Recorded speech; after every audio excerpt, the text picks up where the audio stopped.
It all started at a class reunion game of truth or dare. And I lost. A classmate grinned and said, "Call your pinned contact on WeChat and say, 'Honey, I miss you.'" With a pounding heart, I made the call. I said the words. To my horror, the voice on the other end replied smoothly, I miss you too." My classmates gasped, their faces lighting up with gossip-fueled delight. "When did you get secretly married?" they demanded. Help. The person on the other end was my boss. My stingy, nitpicky, absolutely not close to me boss. During the spring festival break, someone from our old high school class dropped a meetup invitation in the group chat. Faced with the usual anti-interrogation squad at home, I jumped at the chance to escape. At the gathering, we ended up playing Truth or Dare. The whole evening passed uneventfully, until the very end, when I finally lost. Facing a crowd whose eyes sparkled like hungry wolves, I chose Dare out of sheer survival instinct. One classmate smirked, "Call the person at the top of your WeChat and say, 'Honey, I miss you.'" Wait, that was my boss. He was pinned at the top because he was my bread and butter, any important message from him needed to be seen ASAP. I hesitated. "But that's my company boss." "Are you married?" someone asked. I shook my head. "Then call." So I did. With every ounce of bravery, I pressed the call button, praying he wouldn't pick up. But within 3 seconds, a deep, sexy voice came through. "What is it?" Under the pressure of everyone's expectant stares, I clenched my teeth and said it, "Honey, I miss you." There was a pause, then he answered, I miss you too." The room fell silent.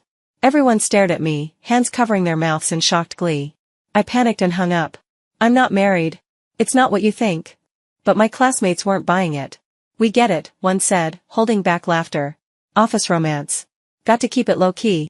I covered my face in despair. "No, you don't get it at all." At least, I told myself, we had the next few days off work. If I had to face Daniel Brown in the office after this, I'd be digging my own grave on the spot. He was probably drunk when he answered like that anyway. He'd forget it by tomorrow. Or so I thought. On the morning of the second day of the Lunar New Year, I heard my dad laughing from behind my bedroom door. Then came my mom's gentle knock. "Nina, wake up," she said sweetly. I was instantly suspicious. Since when did my mom speak in such a soft tone? Then she added, "Your boyfriend's here. Come out and greet him." I leapt out of bed. "What boyfriend? Who brought a boyfriend?" Mom smiled, her crow's feet deepening. "Of course your boyfriend. Why have you been hiding such a fine young man? You should have introduced him earlier." I peeked over her shoulder, and saw a man in a suit sitting on our living room couch. Broad shoulders. Straight posture. Sharp back line. Was this some scammer? A door-to-door insurance agent? I dragged my mom into the room and shut the door. "Mom, he didn't ask you guys for money, did he?" She gave me a light smack. "What nonsense are you spouting? He came to pay respects for New Year's. I just gave him a red envelope." "What do you mean, scammer?" I looked embarrassed. "But I don't have a boyfriend." She blinked. "Even if he's your ex, he showed up at our door. Maybe the two of you should rekindle things. That young man is very handsome. I even gave him a $500 red envelope." "What?" I was stunned. "You only gave me $100. Am I not your biological child?" She rolled her eyes. "No, I got yours through a phone top-up bonus. How could I have birthed such a silly daughter?" "Whatever. If he's not your boyfriend, he must have come to the wrong house. I'll send him away before I get even more annoyed." I stopped her. "No. I need that red envelope back. Otherwise, we're at a loss. You annoying child, don't ruin New Year's." She tried to hold me back, but I dodged her like a pro and bolted into the living room. "Uncle, Happy New Year." And I froze. Standing before me was Daniel Brown. My boss. My very well-dressed, clean-cut, terrifying boss. Oh no. Worse, I hadn't even brushed my hair yet. I looked like I'd been dragged through a hedge. Daniel Brown stood up and looked at me with a soft smile. "Nina, Happy New Year." I was at a loss. Had my boss hit his head? He continued, "I didn't mean to make our relationship public so soon. But after your call that night, my parents found out. Now they're asking when I'll bring you home." In that split second, everything clicked. So that call? Someone must have overheard it. Now he was here to drag me down with him. Petty. Vengeful. Classic stingy Brown. But did I flinch? Absolutely not. A free human shield? I'll take it. I sweetly linked arms with him. Out of the corner of my eye, I saw Daniel Brown stiffen just slightly. I smirked. "Mom, Dad, let me officially introduce you. This is Daniel Brown, my boyfriend." I sat on the couch, snacking on sunflower seeds, watching him get grilled like he was at a physical exam. Pure entertainment. Take that, stingy Brown. At lunch, I launched my next attack. I kept adding food to his plate, especially greasy pork belly, raw garlic, ginger, cilantro, and stinky preserved vegetables. By the end of the meal, I'd earned a series of confused to annoyed glares from across the table. I gave him a mild smile. I know you love these. Eat up, don't be shy. Under the table, Daniel Brown reached over and gave my hand a warning squeeze. Thanks, he said flatly. Threat received. I lowered my head and ate in peace. Then my mom asked, so how long have you two been together? Planning to get married anytime soon? I looked at Daniel Brown, curious to see how he'd weasel out of this. He looked back at me, all warmth and tenderness. We haven't been together long. But I already can't imagine life without Nina. Goosebumps exploded on my arms. I nearly gagged from the cringe. I shot Daniel Brown a look, silently begging him to stop spinning such outrageous romantic nonsense. But he just smiled, smugly, and continued, personally, I'd like us to get married as soon as possible. But the Civil Affairs Bureau probably isn't open yet. We may have to wait a couple of days. As for the wedding ceremony, our families can take time to plan it. We won't skip any of the formalities. I nearly dropped the chicken drumstick in my hand. My entire family looked stunned. I, on the other hand, wanted to kick him under the table. Oh wait, I did. I glared at him. Enough with the BS. What was I supposed to tell my parents later? That he died and the wedding got cancelled? My dad hesitated. Isn't this a bit fast? You two just met the parents today. Daniel Brown turned to look at me, eyes gentle, like he was truly in love. When it's the right person, why wait, he said, voice soft. Better early than too late. Then, ever so casually, he pulled out a whole set of car keys from his pocket. By the way, Uncle, he turned to my dad, would you like to go on a road trip during the holidays? I've got a bunch of cars sitting in my garage collecting dust. Pick one anytime, it might make commuting easier too. My dad's eyes went round. Then Daniel looked at my mom. Auntie, I know you're probably worried about Nina. I've got a few apartments in North City. Once we're married, we'll move into one. You and Uncle can choose one too, so it'll be easy for Nina to visit you whenever she misses home. My mom's face lit up like a New Year firework. She reached into the cabinet and slammed the household registration booklet on the table. Oh, enough with the auntie, you should call me Mom now. I stood there in absolute disbelief. Snapping back to reality, I opened my mouth to put an end to this disaster. Actually, we're not. Daniel Brown suddenly took my hand, gently smiling at the corners of his eyes as he cut me off. From now on, Nina will manage all my salary. That way I won't even get the chance to bully her. Then he leaned in close and whispered by my ear, this is the bride price. 7 figures. If it's not enough, I can add more. The password is my birthday. A bank card was pressed into my palm before I could react. It felt like it weighed 1,000 pounds. I went silent. I gave in. God. Capitalism's sugar-coated bullets are so damn seductive. Day 7 of the Lunar New Year. A good day to go back to work.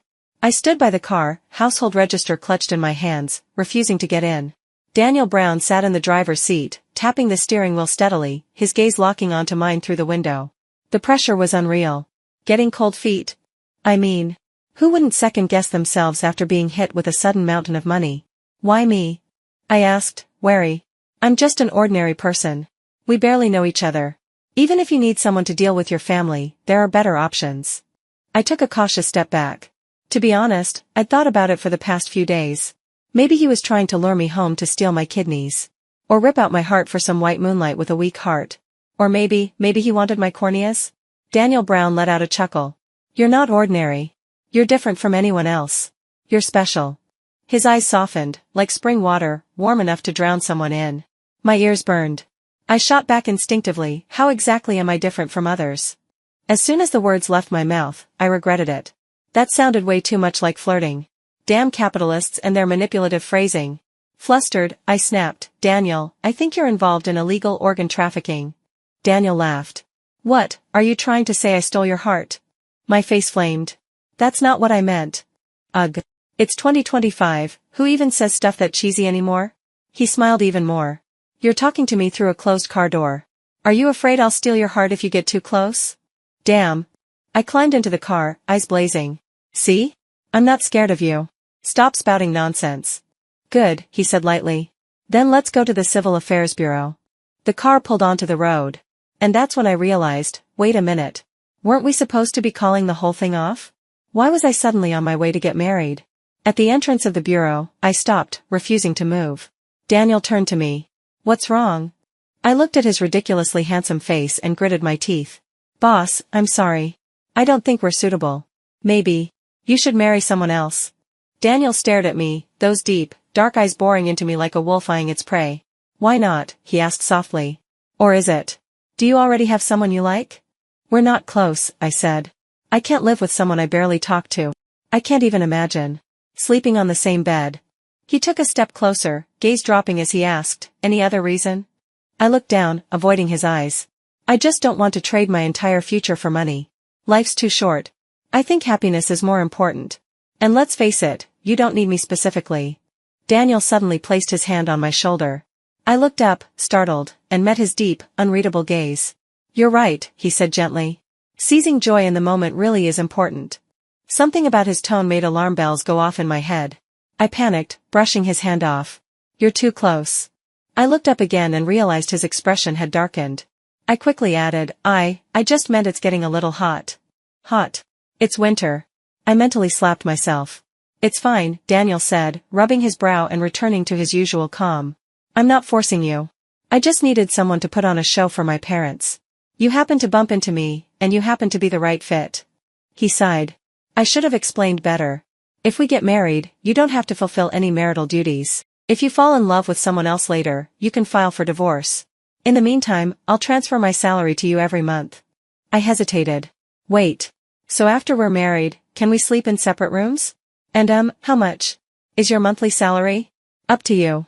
Separate rooms are fine. The marriage is just for appearances. As for salary, around $30,000 a month. But most of my income comes from dividends. You can also expense furniture, luxury gifts, and so on. The scales in my mind began tipping dangerously. This deal was getting very hard to say no to. Daniel Brown continued calmly, if you're still unsure, I can have someone draft up an agreement outlining all the terms. We'll sign a marriage contract. Can I think about it a bit longer? I asked. Daniel glanced at his watch, face full of corporate efficiency. I'll give you 3 more minutes. I have work this afternoon and no time to waste. What about a few days from now? I tried again. Daniel frowned, then let out a short laugh, tinged with sarcasm. My time is extremely valuable. The holiday's almost over and you still haven't decided? Or were you just stringing me along this whole time? I suddenly didn't dare say another word. His entire demeanor had shifted, oppressive and cold. And just like that, I remembered the real Daniel Brown at work, aloof, intimidating, fast and ruthless. This was the real him. You done thinking? He pressed. Your 3 minutes are up. His tone was clipped and impatient. I'll do it, I blurted. I'll marry you. I took a deep breath, like I was walking into battle, and stepped through the doors of the Civil Affairs Bureau. High risk, high reward, right? It was just marriage. What was there to be afraid of? I stared at the brand new red marriage certificate in my hands, still unable to believe it was real. I remembered I once swore I'd stay single forever, travel the world after retirement, live free and alone. And now look at me. Before I could process anything, my certificate was snatched from my hand. I looked up just in time to see Daniel Brown casually tuck my marriage certificate into the inner pocket of his coat. Hey! I protested. That one's mine. We each get a copy. I earned this marriage fair and square, he said lazily, glancing sideways at me. So both certificates are mine. Problem. I blinked. What are you saying? It's not like you married yourself. Give it back. Daniel leaned against the car with his arms crossed, one brow slightly raised. You want it that badly? Come take it yourself. I stared at him in horror. What kind of pervert? Did he expect me to wrestle it out of his coat in broad daylight like some thug? Daniel tilted his head like he was giving a kind reminder. Better hurry, it's now or never. That smirk on his face. It was the first time I realized this man could be truly devious and petty. Fine. If you don't want it, we'll just head home, he said with exaggerated disappointment. I almost choked on my frustration. Why was he so smug? Why was he smiling so much now, when he usually looked like a funeral director? Fuming, I stormed forward and bumped him with my shoulder, circled around the car, and finally yanked open the passenger door to climb in. Daniel slipped into the driver's seat. I cast him a glance, then immediately turned to look out the window. Little pufferfish, Daniel murmured beside me. When had he gotten so close? I turned my head, and was suddenly face to face with his annoyingly flawless, 360-degree handsome face. My heart skipped a beat. I instinctively leaned away, trying to create distance. You scared me. I snapped. Why'd you come so close all of a sudden? Daniel sounded incredibly innocent. We're about to drive off. You didn't buckle your seatbelt. He reached across me, pulled the seatbelt over, and clicked it into place. I have hands, you know. You could have just said something. I grumbled. Daniel raised his hands in surrender, sounding very sincere. My bad, little pufferfish. Next time, I'll use words, not hands. Who are you calling a pufferfish? You're the pufferfish. Right, we're both pufferfish. He brushed it off. Anyway, I'm taking you to meet my parents. What? Your parents? I stared at the fancy villa outside, then looked down at my casual outfit and empty hands. I wanted to cry. You should have told me earlier. Do I look even remotely appropriate? Daniel frowned. Why wouldn't you be? You've got the certificate, don't tell me you want to back out already. He tried to take my hand. I immediately swatted him away. Was he serious? Just because we had a little red book didn't mean everything was settled. A marriage certificate wasn't some sort of magical shield. I didn't prepare anything. Isn't it rude? I snapped. Daniel suddenly laughed. So you do care about how my parents see you? Then he gently took my hand again, his expression soft with apology. Sorry. I should have told you ahead of time. But I already prepared everything and put it in the trunk. I'll have someone bring it in later. Don't worry, they already really like you. It doesn't matter what you're wearing.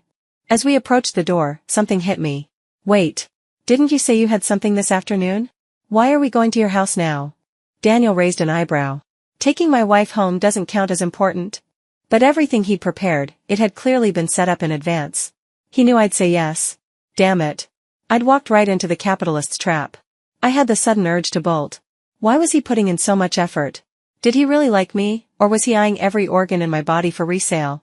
Suddenly, Daniel rested his hand on my shoulder. His voice was calm, deliberate. Last step. Want me to kick you in, or are you walking through that door on your own? God, was he living inside my head? Reluctantly, I knocked. Once inside, I realized the Zhou family wasn't a lion's den, it was more like a spiderweb made of luxury, spun to trap me in gold and silk. Daniel's parents weren't what I expected.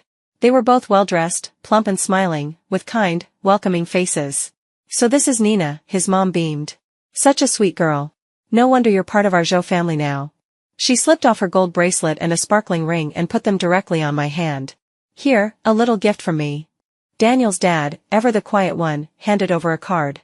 Whatever you need, just get it. We're bad at picking gifts, you young people have better taste. I didn't know if I should accept. I looked at Daniel Brown. He remained composed. Take it. Just a little something from Mom and Dad. Daniel Brown's parents were warm but never overbearing, the kind of people who made you feel at ease without even trying. After lunch, they even pulled me in to play mahjong. We're missing one player, his mom said cheerfully. Come on, Nina, join us or we won't have enough. So it was me, his mom, his dad, and the family cook. A perfect four. I don't know how to play, I protested. Let Daniel take my spot. His mom took my hand, smiling with her eyes. It's fine. Daniel can teach you. If you lose, it's on him. Go ahead, it'll be fun. I won't let you lose too badly, Daniel said, giving me a little push. And so, I was dragged onto the battlefield. Oh well, if I lose, I lose. To my surprise, under Daniel's guidance, and with his parents obviously going easy on me, I actually kept winning. For the first time in my life, I discovered the joy of mahjong. Your parents are seriously amazing, I sighed contentedly, slumped in the back seat. I happily counted the pile of crisp $10s, $20s, even $50 bills in my lap, practically vibrating with glee. Daniel glanced at me through the rearview mirror. You like them? Then you should visit more often. I wiggled like a worm in happiness. Well, I'd feel kind of bad if I came too often, I giggled. Daniel chuckled softly but didn't respond. Where are we going now, boss? I asked. You'll see when we get there. And then, my jaw almost hit the floor. An entire room of beautiful, luxurious white wedding dresses spread out before me like a dream. Since we've got time today, Daniel said, lifting his chin slightly, let's pick out a few wedding gowns. A few? My eyes widened. These didn't look like anything I could ever afford. Daniel gave me a sideways glance. Relax. I'm paying. I turned to him with a groveling smile. Thank you, boss. You're so generous. I spun back to the racks of tulle and lace, eyes wide and overwhelmed. Every dress was stunning, I couldn't even choose. I quickly turned toward my last hope. Boss, which one do you like? I'll try it on for you.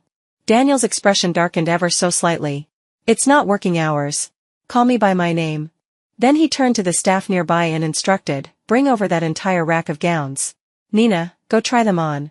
I hugged dress after dress into the fitting room. At first, I was excited. Then, numb. Daniel sat on the sofa, one leg crossed over the other, watching with interest like he was a fashion show judge. This one's alright. This one. Too revealing. No. This one's great. But one dress isn't enough. This one? Nope. Ooh, I like this one too. But let's see the next. I was so mad I chucked a dress at his head. What did he think this was, some kind of live-action dress-up princess game? He peeled the dress off his face, looking utterly confused. What's wrong? I'm done. I glared at him. You're just playing your own version of a makeover game. Daniel rubbed his nose, a little guilty. Then, should I change too? You can pick something for me, there's a rack of men's suits in the back. Where? A staff member answered politely, right this way, I'll take you. I followed her into another room, walls lined with men's suits. After one slow sweep around, I let out a sneaky giggle. I picked out every single outrageous, flashy, flamboyant suit I could find and had them brought out. Here. Wear these. Daniel looked at the clothes, glanced at me, and his expression became complicated. So, this is your type? My face instantly flushed. No, it's not. Daniel gave me a long, meaningful look. I see. Then he took the clothes and went into the fitting room to change, leaving me standing there with my hand mid-air like a frozen NPC. No, you don't see anything. The door opened. Daniel walked out slowly. He was dressed in a soft pink suit, elegant, not tacky. On him, it didn't look flamboyant at all, but charming, youthful, and strangely magnetic. His eyes had that peach blossom glint that could hook a soul. So, he asked. Do you like it? I averted my gaze, pretending to be unimpressed. It's fine. I guess. Daniel leaned in close, lips brushing my ear as he laughed. Uh-huh. You're blushing. Looks like you really like it. It's just hot in here. I snapped, cheeks burning. I shoved him away, but his low chuckle echoed behind me. My face turned even redder. Don't you dare flirt with me. You're not even undressed and you're already being indecent. I can't imagine what you're like in private, you probably act like some shameless cabbage in heat. Pfft. A sudden laugh broke out beside us. I turned to see a staff member covering her mouth, face flushed from holding it in. I'm so sorry, please continue. I didn't hear a thing. She quickly turned around, pretending to be a wall. The awkwardness in the air nearly suffocated me. I replayed what I'd just shouted and wanted to bury myself alive. Meanwhile, Daniel was unfazed. Well, since you've finished watching, I'll go try the next one. I stood up, deflated. Forget it. You pick. I'm leaving. Wait. Daniel grabbed the collar of my coat and pulled me back. Why are you running? I'm taking you home. Then he turned to the staff. Pack up all the ones she picked. Deliver them to the Jones complex. I tugged at his sleeve, puzzled. You're actually buying all of them? He leaned in, lips almost brushing my ear. His voice low and deliberate. I'll take them home. For you to wear for me. Or not wear, if that's what you prefer. My face exploded in red. What kind of feral beast words were those? I shoved him. You. Don't say things like that. What kind of things? He asked, drawing out the last word deliberately, voice practically purring. I felt myself growing tense under his gaze. You're going to make me think you actually like me. But we're just in a contract marriage. Without warning, he wrapped an arm around me, pulling me into his chest. His chin rested lightly on my shoulder, and I could feel his chest shaking from laughter. Silly girl. I already took you home. My heart skipped wildly, like something inside me had been quietly blooming. I'm not silly, I muttered. Daniel, still resting against me, chuckled even harder. No, you're not silly. I am. Let's go, I pushed him gently. As we stepped outside, I suddenly became hyper-aware of people staring. And for some reason, I actually felt shy. As soon as I stepped into the office, I could feel a cheerful and festive buzz in the air. People were glancing at me, subtly, but definitely sizing me up. What's going on? The moment I sat down at my desk, I was greeted by the sparkling eyes of my coworkers. Oh look, the boss's wife is here. Please take care of us from now on, Mrs. Brown. Only then did I realize why people had been giving me those strange looks this morning. But, where did you guys even hear about this? I'd just gotten married yesterday. How did everyone already know today? President Brown posted it on his WeChat moments. Anyone who has him added saw it. And besides, my coworker across from me said, holding up a handful of candy, the company's already handing out wedding sweets. I was stunned. When did that happen? No one told me. David, the president's assistant, sent a group message yesterday telling everyone to grab some at the front desk. Do you really need someone to remind you to pick up your own wedding candy? The coworker next to me stretched her neck over, her face full of gossip. So Nina, how'd you land the boss? Any tips? Tell us. A real-life CEO romance. How did it all start? How long have you two been together? And, is President Brown, you know? Good. The second that last question dropped, silence fell over our little circle. 3 pairs of eyes zeroed in on me. My face turned bright red. I suddenly remembered the way Daniel had looked last night when he stepped out of the shower, those abs, that expression dripping with testosterone. I couldn't get a single word out. I don't know. What do you mean? Weren't you two already secretly living together? How could you not know? The woman sitting across from me, Sister Zhang, looked me up and down, then suddenly covered her mouth and laughed. I remembered the faint red marks I saw on my neck in the mirror this morning. I'd slept really well last night and figured they were mosquito bites. I even dabbed some cooling oil on them. You're all misunderstanding. It was a mosquito, I explained quickly. One of the others teased, yeah. A very big mosquito, huh? With all the teasing and suggestive looks around me, I clamped my mouth shut. There was no clearing this up now. All Daniel Brown's fault. Big-mouthed man. During the lunch break, I stormed into the president's office. Come in. I pushed the door open and met Daniel Brown's gaze. After a week of vacation, his desk was buried in backlogged work. He looked a bit tired, and my anger instantly deflated by half. He put down the file in his hand, his brows relaxing slightly. What brings you up here? What do you want for lunch? I'll have someone order. I closed the door behind me and finally voiced my frustration. Why did you tell everyone about the marriage? What if we get divorced later? Daniel's expression darkened. He stared at me with a heavy gaze. You're already thinking about divorce? His sudden shift in tone startled me, and I instinctively took a step back. I folded almost immediately, shaking my head quickly. No, I'm not. I was just asking. That's all. I'll go now. I turned, ready to bolt out the door like nothing ever happened, but alas, Daniel Brown's office wasn't a restroom, and escape was not so easy. Come here, he said, tilting his chin slightly. I stayed put. Am I that scary? He chuckled under his breath. Come. Didn't you want that contract I promised? I do, I muttered, shuffling over slowly. Where is it? Daniel leaned back in his chair lazily. What? The contract, I said stiffly. Suddenly, Daniel hooked his leg around the back of my knee. Caught off guard, I stumbled straight into his lap. You really don't trust me, huh? Shouldn't I at least do something if I'm being doubted this much? One hand brushed my neck, the other gripped my waist tightly. We were so close, our lips just inches apart. If I still didn't realize this man had bad intentions, I'd truly be an idiot. I tried to struggle but couldn't get free. My face burned bright red. You liar. Let me go, I grumbled. Sensing I was actually upset, Daniel finally loosened his hold and helped me sit upright. I was just teasing. Sorry. I didn't realize you were so sensitive. But we're married now, you'll have to get used to a little physical contact in front of others sooner or later. I slapped his hand away. Oh, so now groping me is your way of helping me adapt? Admit it, you just want my body. You perv. Let me go. He released me, then pulled a lipstick out of his pocket and held it out casually. I didn't do anything. This is for you. I stared at the lipstick in his hand and felt like I lost every ounce of dignity I had left. You said you wanted it before, remember? I got it for you. I saw the familiar logo on the packaging. It really was the one I'd posted in my WeChat story a few days ago. Thanks. I muttered, snatching it and fleeing. In the staff cafeteria, I found a quiet little corner to eat lunch. Just as I started poking at my rice, Daniel Brown called. Where are you? Eating. Where exactly? If you don't tell me, I'll ask someone. I stabbed at my food like it had personally offended me.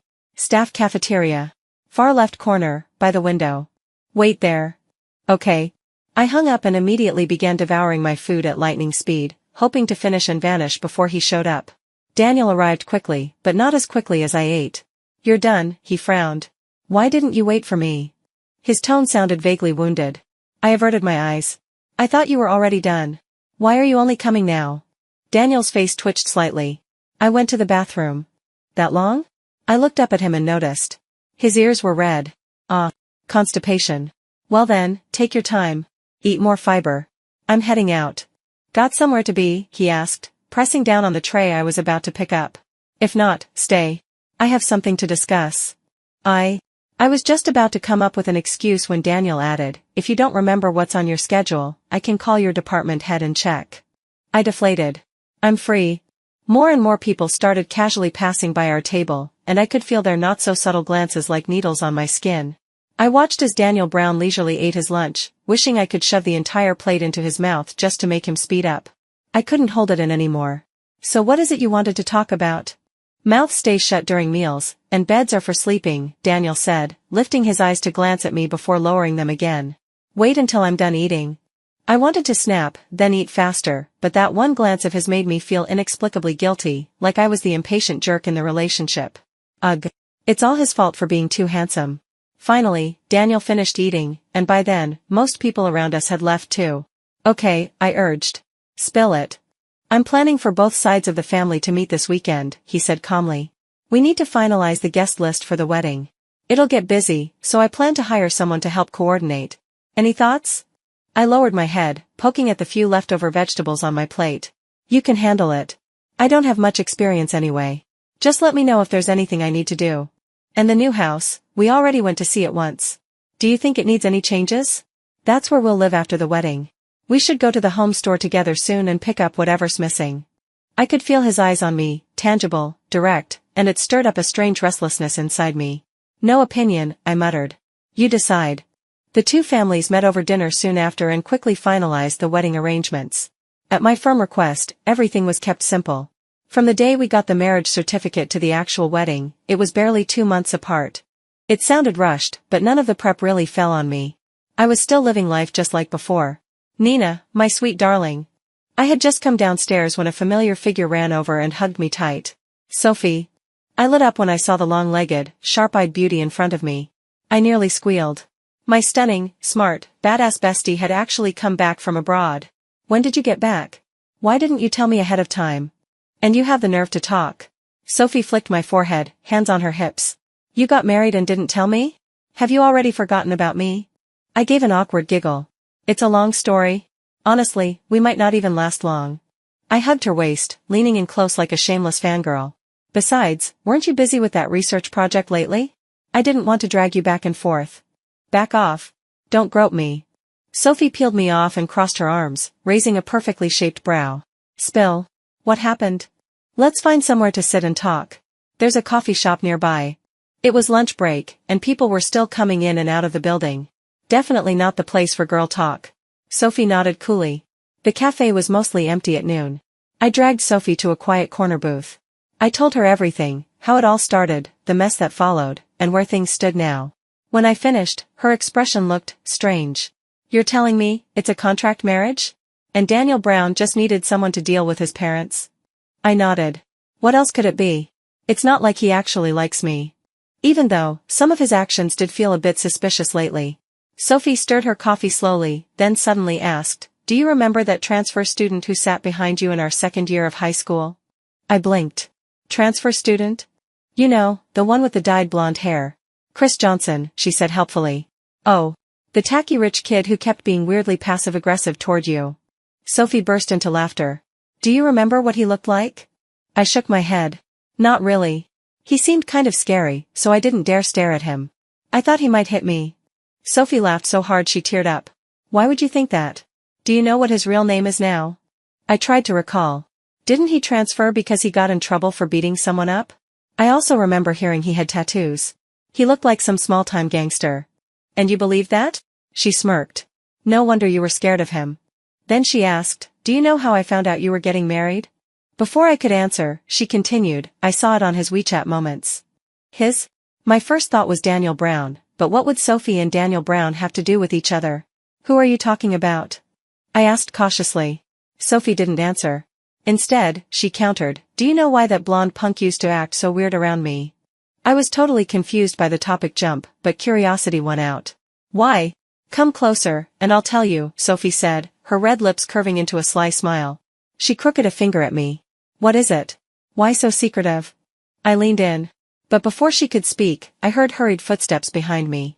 A strong grip suddenly yanked my arm, and I stumbled forward into a firm, warm chest. I was still trying to process what just happened when Sophie greeted someone with a bright smile. Hey there, old classmate. Long time no see. I turned my head, and saw Daniel Brown. His face was stormy, like ink about to spill from a brush. He looked like he was storming in to bust someone cheating. I was thoroughly confused. His eyes burned into Sophie. There was even a flash of unease there. What are you doing back here? He demanded. Sophie ignored his tone and covered her mouth with a giggle. Nina, why is your President Brown so fierce? Does he hit you in secret? Men with violent tendencies are a no-go, you know. President Brown isn't like that, I said quickly. He's actually been in a really good mood lately. Sophie chuckled meaningfully. Some people put on a show in public and act completely different behind closed doors. Be careful, Nina. She leaned in. Come closer, I have something private to tell you. Can you ask him to leave? I tugged gently at Daniel's sleeve and whispered, can you let go of me for a bit? I just want to talk with my friend. You can head back first. You don't have to hide anything from me, Daniel said nonchalantly. Whatever you want to say, just say it. We're husband and wife, what could possibly be off limits? I looked between the two of them, utterly bewildered. Why did it feel like there was gunpowder in the air? I stared at them. Wait, how do you two even know each other? Nina, come here, Sophie said, brushing her hair behind her ear. She batted her lashes, oozing charm. If you want to know anything, come to me. I'll tell you everything. Slowly. I stared at her face, frozen. Wow. My bestie is really getting more gorgeous by the day. I couldn't help but wonder, what kind of lucky man would be able to marry her in the future? I was spacing out when suddenly, everything went dark, someone's palm covered my eyes. I froze and blinked. Boss, what are you doing? Daniel Brown's cool voice sounded right by my ear. Our wedding is this Saturday, my dear sweetheart. Miss Nina, I do welcome your attendance, but I also hope you don't do anything inappropriate, like trying to interfere in someone else's relationship. Now if you'll excuse us, we have to go. Sweetheart? Was he referring to me? The hand lifted, and in the next moment, my vision suddenly rose. Instinctively, I wrapped my arms around Daniel Brown's neck. He was carrying me? Like a kid? I patted his arm, trying to get him to put me down, but when I looked up, I saw the dark look in his eyes, those scarlet lips pressed into a tight line radiating displeasure. I sheepishly dropped my hands. When I glanced around and noticed all the eyes on us, an unexpected wave of shame washed over me. I quickly looked away, only to meet Sophie's amused expression.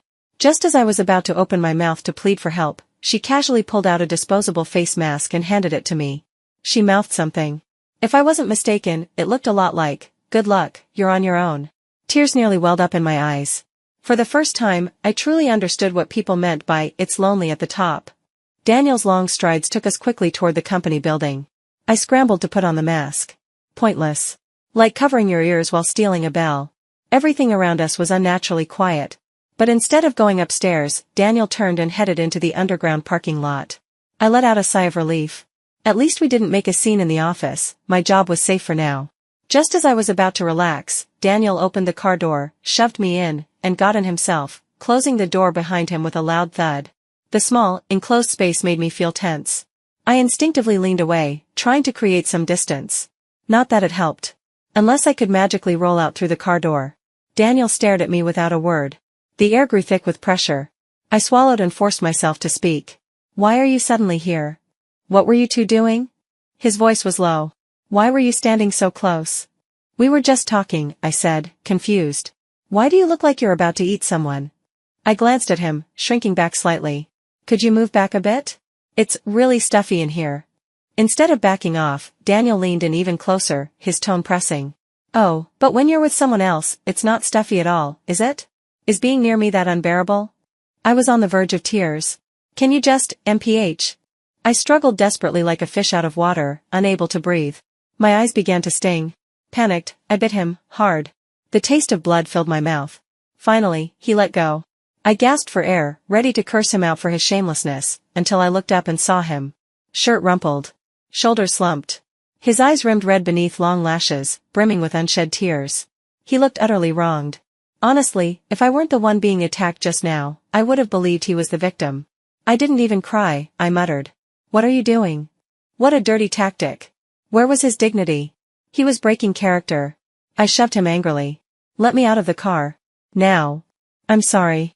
Please don't hate me, okay? Daniel's voice cracked. His eyes shimmered with tears. I know I was wrong. Don't leave me, sweetheart. Please. Don't leave me. I wrestled with him for a while but couldn't push him off. After a long pause, I stared at the man still quietly crying in front of me. Saying one thing and doing another, was he seriously pulling this act right now? You're not the one who's wrong, I said coldly. It's me. I don't think this wedding is necessary anymore. Let's find a time to get the divorce certificate signed. I turned to grab the door handle, ready to get out. Suddenly, he grabbed my hand and pulled it away. That's enough, Daniel. Do you even remember where we are right now? Daniel froze, hugging me without moving. I stared up at the car ceiling, wondering how things had spiraled into this madness. Daniel's voice was hoarse. He paused, then looked at me with a pained expression. I can be the secondary husband, as long as you're willing to spare me some time. I won't mind. What the hell are you talking about? I sat up straight in shock. Secondary husband? What does that even mean? She's back now, isn't she? Daniel's voice was tight. And didn't you agree to this marriage just to deal with her? There's nothing to hide. She? Was he talking about Sophie? What is even in this man's head? Pure melodrama. Sophie is my friend. My best friend. My childhood bestie. We've gone to the same school, the same class since elementary school. Really? Daniel's eyes lit up, staring at me intently.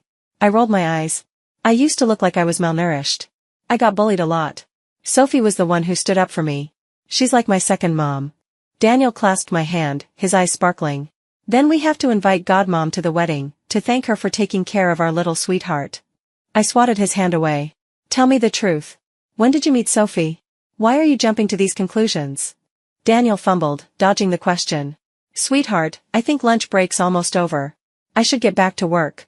He didn't even wait for my reply before scrambling out of the car. Hey, wait! I shouted, but instead of stopping, he ran faster. I thought back to how he looked as he got out, his shirt disheveled, lipstick smeared on his cheek, eyes still glossy with tears. Forget it.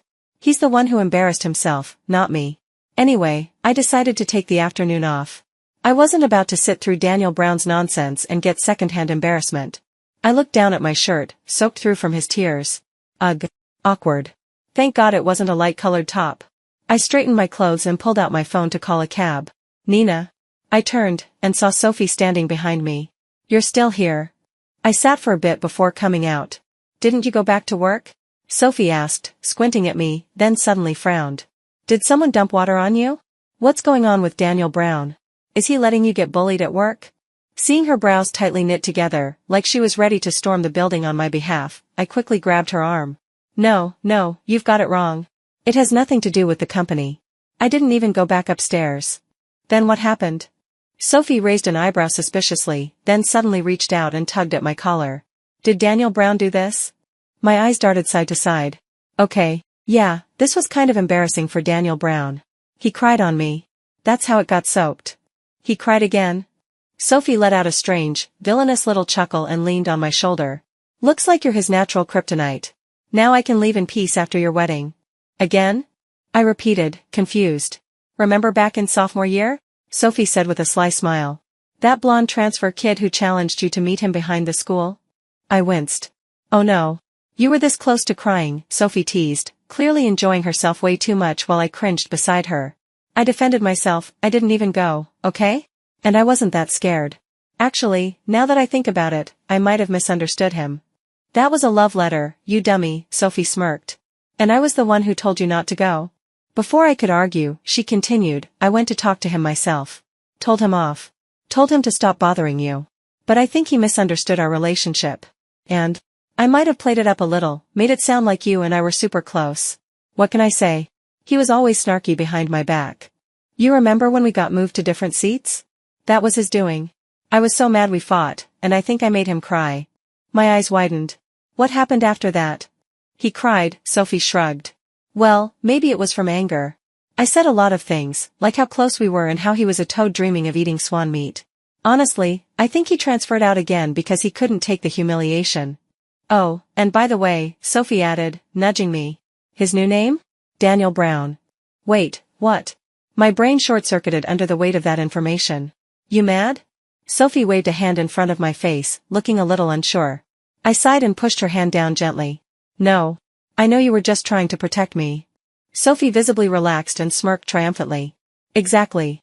With those grades and that bad boy act, what part of him ever deserved you? If he dares to bully you in the future, you call me, I'll come back just to beat him up again. Just imagining that scene made me burst out laughing. Alright, I get it. I wrapped my arm around hers. Come on, let's go get lunch. I took the afternoon off. The wedding came as scheduled. I tossed my bouquet down to the bridesmaid waiting below. Sophie, in her lilac dress, caught it and waved it playfully at me. In our bridal suite, I lay on the red-covered bed, gleefully counting stacks of crisp red bills. I rolled back and forth on the bed, high on happiness. Daniel Brown emerged from the bathroom, hair damp, skin fresh, and lifted me effortlessly into his arms. Alright, time to shower. I gripped a handful of cash and fanned myself dramatically. Not yet, I haven't finished counting. No problem, Daniel said shamelessly. We can count in the bathroom. I'll wash you while you count. No, put me down. I yelped, laughing and squirming. Nina. Yeah? I love you. Daniel Brown hugged me tighter. Like, really love you. A lot. I pressed a soft kiss to the bridge of his nose. I love you too, Daniel.